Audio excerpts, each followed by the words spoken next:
Hoje eu vou ter o prazer de conversar aqui com o professor Ricardo Carmona. Ele é especialista em educação profissional e professor universitário.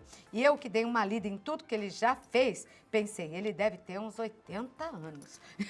Verdade, o Ricardo, professor, te chama de professor? Pelo elogio. Pode chamar de professor, Especialista em educação profissional, professor universitário, mas você fez muita coisa até agora. Já, e é uma necessidade, hoje a gente tem que se reinventar dia a dia. Meu Deus. Devido a essas novas necessidades, inclusive não somente do desenvolvimento da tecnologia.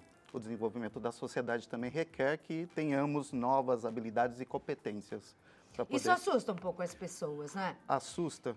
Eu sou de uma geração que passou por tudo, do curso de datilografia ao que nós temos hoje. Os bebês que nascem já vão, quando mal começam a andar, para a tela da TV, mesmo que não seja, mas já vão lá com o dedinho, estão com o dedinho em tudo. Então, a minha geração, graças a Deus, teve essa oportunidade, né? E num tempo recorde, me parece. Sim. E uma coisa que a gente sente muito falta dentro dessas novas gerações, que inclusive são os que nós consideramos como nativos digitais. As crianças que já nasceram, né, imersas nesse mundo digital. A gente sente muito falta de lidar com soft skills, que a gente chama que são habilidades e competências socioemocionais. Por esse contato muito próximo da tecnologia, hoje, principalmente dentro de sala de aula, para os meus alunos, eu sou professor de engenharia dentro de uma das funções minhas na docência, a gente verifica que falta muito essa questão do lúdico, de você levar para o aluno. Antigamente a gente tinha aquela condição de fazer o papagaio em casa, de buscar, se não até tinha... o carrinho, né? Transformar uma lata num aparelho, né? Isso. Especial. Se não tinha cola, ia buscar o arroz cozido da mãe. Então, a farinha com água. Isso, as necessidades, né, eram outras e a gente acabava se desenvolvendo muito mais sobre essa questão socioemocional do que hoje, né? Até na relação humana, pai, filho, é muito comum hoje num restaurante você ver os pais conversando e a criança diante de uma tela que já é levada para lá para distrair essa criança enquanto se almoça. Essa é uma realidade e às vezes triste. Triste. Porque ela faz com que as pessoas fiquem mais distantes, né? E a tecnologia, aí não compensa isso, né? Não, e a tecnologia a gente tem que saber utilizá-la de uma maneira positiva, né? E é assim, a natureza ela busca o equilíbrio, sempre buscou. Então, a gente tem que buscar o equilíbrio também da utilização dessa tecnologia como benefício, inclusive, para preparar essa nova geração para o mercado. Então, isso que eu queria saber. Qual é o perfil do profissional do futuro? Nós temos aqui muitos jovens na equipe da TV Aparecida, mas eu acho que não importa se você já tem uma profissão ou não. Você vai ter que acompanhar essa evolução, não é? Qual é esse perfil que se tem? Hoje, a gente fala muito que os profissionais no mercado de trabalho eles são contratados pelo LinkedIn, que é uma rede social profissional, e são demitidos pelo Facebook. É muito Por quê? triste, viu? Justamente por falta de algumas competências e habilidades. Não saber lidar, por exemplo, né, com o trabalho em equipe, a colaboração mútua entre parceiros. E esses parceiros são parceiros internos e parceiros externos. Então, muito se pensava somente no produto para o cliente final, mas hoje existe todo um processo de construção, inclusive de uma comunicação mais efetiva entre profissionais. Então, habilidades e competências relacionadas à colaboração, principalmente a empatia, de você se colocar no lugar da outra pessoa antes de tomar uma decisão, antes de falar algo. Então, esse equilíbrio emocional é muito importante hoje, seja qualquer profissional, seja de uma área técnica ou de área relacionada... Isso é muito levado em conta. Com certeza. Então, aí nós vamos ser mães que vamos ter que preparar nossos filhos para isso. Isso. Aí volta lá naquele problema, né? De ter o diálogo, de conversar, de ensinar essas coisas que hoje em dia não se vê mais.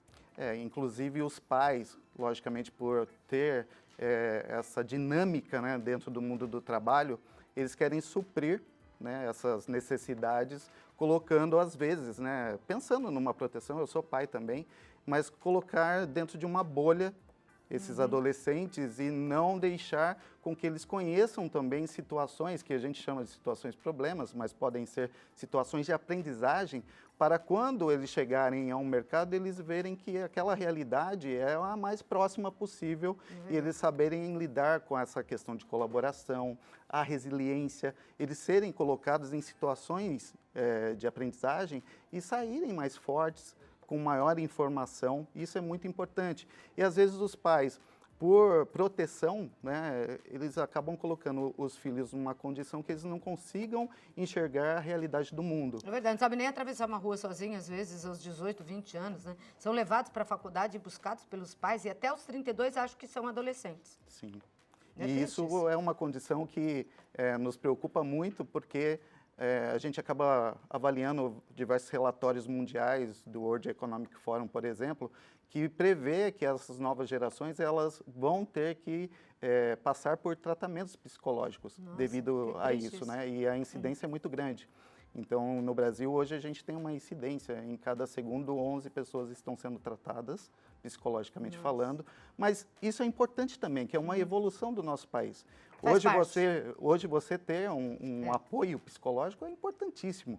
Principalmente quando você galga cargos maiores de carreira que você E tem que se preparar mesmo. tem né? que exercer a liderança e tem que pensar em pessoas.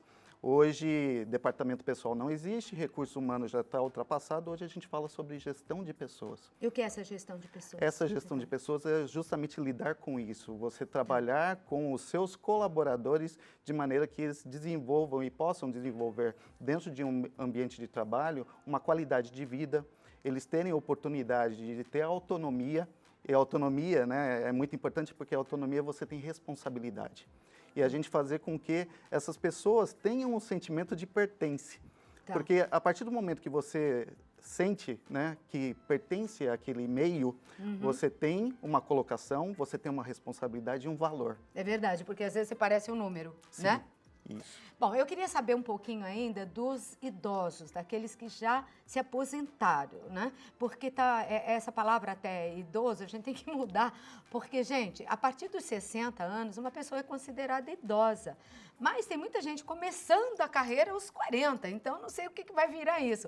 E você vê idosos com 90 e poucos anos trabalhando. O brasileiro está vivendo mais. E a gente sabe também da situação, né, da Previdência nesse país. Então, a maioria dos idosos para de trabalhar ou se aposenta, mas, quer dizer, se aposenta, mas não para de trabalhar, porque não dá para viver com aposentadoria, não é, Ricardo? Isso mesmo. Como se coloca, o que se pensa para os aposentados nesse país? Eu vejo, inclusive, fazendo um link com tecnologia, que existem oportunidades para diversos idosos. Eu vejo, no dia a dia, eu utilizo muito o serviço de Uber, né? E dentro desse serviço, a gente verifica que tem diversos idosos trabalhando, mais felizes. Eles estão sentindo bem naquilo que eles fazem. E existem hoje, principalmente em condomínios, as comunidades que eles se organizam. E, nossa, tem diversas pessoas da melhor idade que fazem parte do condomínio onde eu moro, por exemplo, que elas trabalham de maneira conjunta. Até os supermercados, né, estão buscando mais essas pessoas com mais responsabilidade para alguns serviços. Cuidadores de residências, de grandes residências, eles preferem uma pessoa com a melhor idade. E a minha carreira, que é a docência. Isso eu fico muito feliz porque, dentro dessa análise desses diversos relatórios, a gente verifica que, nas profissões do futuro, uma delas é a docência. É a presença do professor. E daí, o que a gente vai precisar? Vai precisar dessas pessoas que desenvolveram o notório saber, ou seja, tem toda essa formação de vida também, porque não é só a parte técnica voltada à área de administração, à área de medicina, à área de engenharia, mas também justamente essa vivência. E isso é muito importante. Eu sou um profissional da área técnica, totalmente a minha formação é voltada à área de engenharia biomédica, mecatrônica, mas hoje, se a gente não pensar do lado humano, a gente não vai conseguir sobreviver.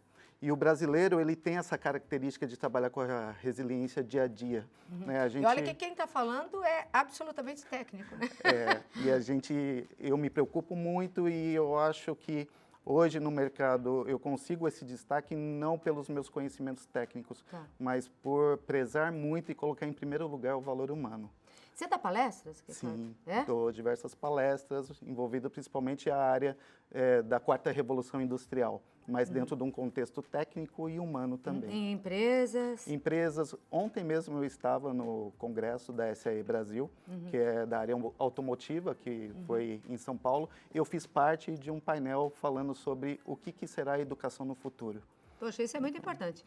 Tomara que a TV Aparecida te contrate para uma palestra aqui para gente, né? Para Bacana. falar, né, desse futuro profissional de todos nós e em todas as áreas, né? E dessa humanização, vamos dizer assim, que se busca agora e que sem ela, não é? Com certeza. Sem amor, sem coração. Você pode, por isso que eu digo que em relação à profissão, você tem que se importar menos com o dinheiro e mais com o que você gosta de fazer.